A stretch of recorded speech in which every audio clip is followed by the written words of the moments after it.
سلام،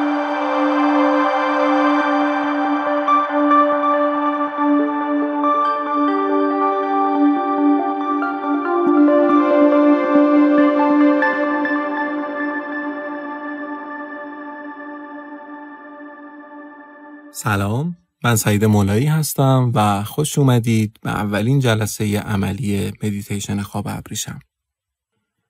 در طول این دوره من بهتون چندین روش مدیتیشن رو معرفی خواهم کرد که اساس همه اونها چیزیه که به عنوان ذهن آگاهی شناخته میشه. ذهن آگاهی یا مایندفولنس بیشتر از اون که تکنیکی برای مدیتیشن باشه، کیفیتی از خود ذهنه. ذهن آگاهی به زبان ساده یعنی توجه بدون حواس پرتی، یعنی آگاه بودن به حسها و هر آن چیزی که دیده و شنیده میشه و حتی افکاری که هر لحظه در ضمیر ما پدید میان. دقیقاً این که ذهن آگاهی چیه و چه تفاوتی با نمونه‌های مشابهش داره رو به مرور زمان بهتر متوجه میشیم. جلسه امروز رو فقط با 5 دقیقه مدیتیشن آغاز میکنیم با استفاده از تمرینی بسیار ساده برای توجه به حسهای نفس کشیدن. من منطق این تمرین و دلیل اون رو بعداً بهتون توضیح میدم. اما برای امروز فقط میخوام 5 دقیقه اون رو امتحان کنید. پس چند دقیقه وقت بگذارید و یک وضعیت راحت پیدا کنید. میتونید روی یک بالشت به صورت 4 زانو بنشینید، اما به طور کلی پیشنهاد میکنم یک صندلی راحت پیدا کنید که بتونید صاف روی اون بنشینید. یک صندلی اداری میتونه ایدئال باشه. زمانی که احساس راحتی کردید، چشماتون رو ببندید و چند نفس عمیق بکشید.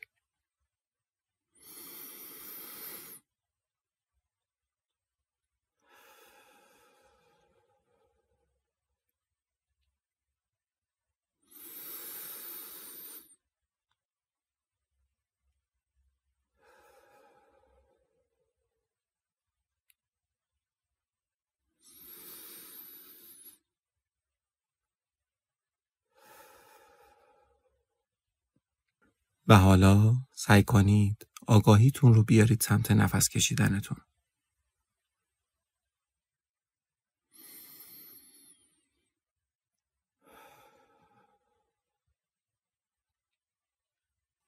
به محل دقیق تنفس توجه کنید. مثلا نوک بینی یا بالا و پایین شدن شکم یا سینه یا هر جای دیگری که احساسش میکنید.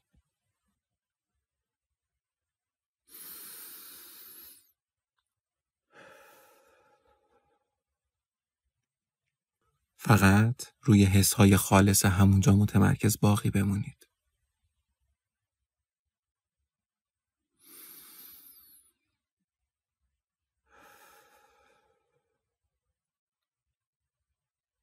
بعد بذارید نفس به طور طبیعی بیاد و بره. کنترلش نکنید. اگر عمیق مشکلی نیست، اگر معمولی اشکالی نداره، فقط به این حسها دقت کنید.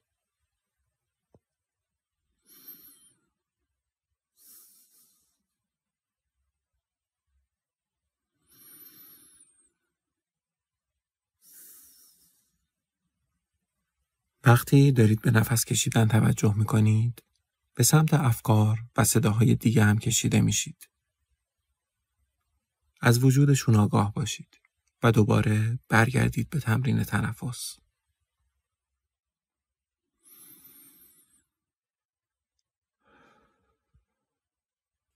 سعی کنید وقتی صدای من رو میشنوید به چیزی که در ذهنتون اتفاق میفته حساس بشید. اولش تقریبا همیشه صدای من رشته افکار شما رو پاره میکنه و مچ شما رو هنگام فکر کردن میگیره. در حالی که شما داشتید تلاش میکردید به تنفس دقت کنید. منظورم اینه هر بار با صدای من میفهمید به جای دقت به تنفس داشتید در افکارتون غرق میشدید و اولش طبیعیه که خیلی نمیتونید متمرکز باقی بمونید. بدون قضاوت به چیزی که پیش میاد توجه کنید. قضاوت خودش یه فکر دیگه است و دقت کنید که نباید در افکار غرق بشیم. به تمرین تنفس برگردید.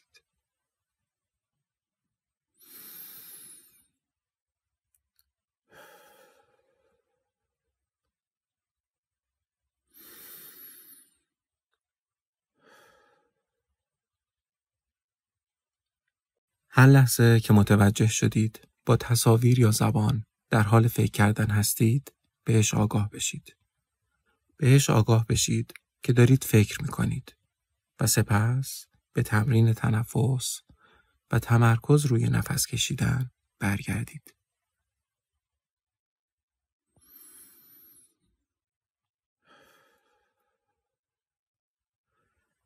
برای 1 دقیقه آخر این جلسه سعی کنید نفس بعدی رو از لحظه‌ای که شروع میشه تا لحظه‌ای که فروکش میکنه احساس کنید. و همینطور برای دم و بازدم بعدی هم همین کار رو انجام بدید.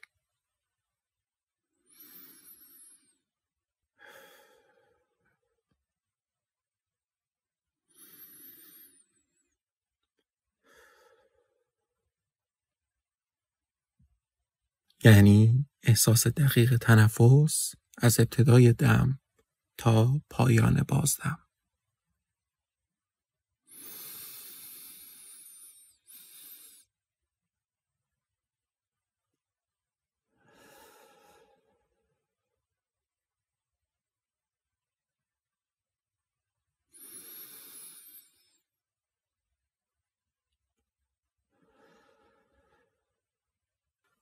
خب اگر این اولین بار بود که مدیتیشن می‌کردید، بهتون تبریک میگم.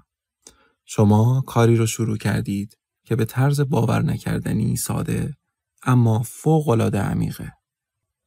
راستش تقریبا غیر ممکنه که بتونم توضیح کاملا روشنی درباره این که چقدر این تمرین ساده توجه کردن میتونه عمیق و جالب و تحول آفرین باشه بهتون بدم. منظورم اینه نمیشه وصف کرد چقدر این متمرکز شدن روی یک حس میتونه شما رو تغییر بده. متاسفانه هیچ راهی هم وجود نداره که بتونم اینو به شما ثابت کنم. به جز این که شما رو ترغیب کنم که انجامش بدید تا جایی که خودتون به اون بینش واقعی برسید. بذارید یه مثال از نجوم براتون بزنم که این موضوع رو بهتر درک کنید. ممکنه توی شهری با آلودگی نوری زیاد زندگی کنید. شهری مثل تهران یا شهرهای بزرگ دیگه. پس وقتی به آسمون شب نگاه میکنید، ممکنه هیچ ستاره‌ای نبینید یا تنها ستاره‌های پرنورتری رو ببینید که ممکنه در واقع اصلاً سیاره‌های دیگه‌ای باشن، چون تنها چیزایی هستند که به اندازه کافی روشن و پرنورن و میتونه نورشون از بین دود و آلودگی نوری عبور کنه. بنابراین وضعیت طوریه که نمیتونیم زیبایی و جذابیت کیهان رو با جزئیاتش متوجه بشیم. البته این دلیل نمیشه که به واقعی بودن نجوم شک کنیم. اما نکته متفاوت اینجاست که احتمالاً شبی تو روستا یا طبیعت بودید و دیدید که آسمون بدون آلودگی نوری چطور به نظر میرسه. و علاوه بر این احتمالاً عکس‌هایی از تلسکوپ‌های فضایی دیدید که میدان‌های درخشان ستارگان و حتی کهکشان‌های دیگر رو نشون میده. بنابراین حتی اگر تقریباً هرگز مستقیم تجربهش نکرده باشید، دلیل منطقی هم برای شک به زیبایی فوق‌العاده آسمان و اینکه واقعاً چه چیزهای زیادی برای کشف وجود داره نیست. حالا راجع به ذهن خودتون. ممکنه تا حالا شرایط مناسب نبوده که بتونید افکار خودتون رو شفاف و بی‌پرده مشاهده کنید. مدیتیشن روشی برای ایجاد اون شرایط مناسبه. مدیتیشن معادل ساختن همون تلسکوپ فضاییه که دید شما رو باز میکنه. و وقتی این تلسکوپ رو بسازید برای همیشه واسهتون میمونه. ممکنه بعضی وقتها لازم باشه که تنظیمش کنید. ولی دیگه با قبلش قابل مقایسه نیستید. در پایان از شما برای همراهی در این سفر تشکر میکنم. و به زودی در جلسه بعدی خواب ابریشم دوباره میبینمتون. تا اون موقع شما رو به خداوند مهربان و هستی بخش میسپارم. خدا نگهدار.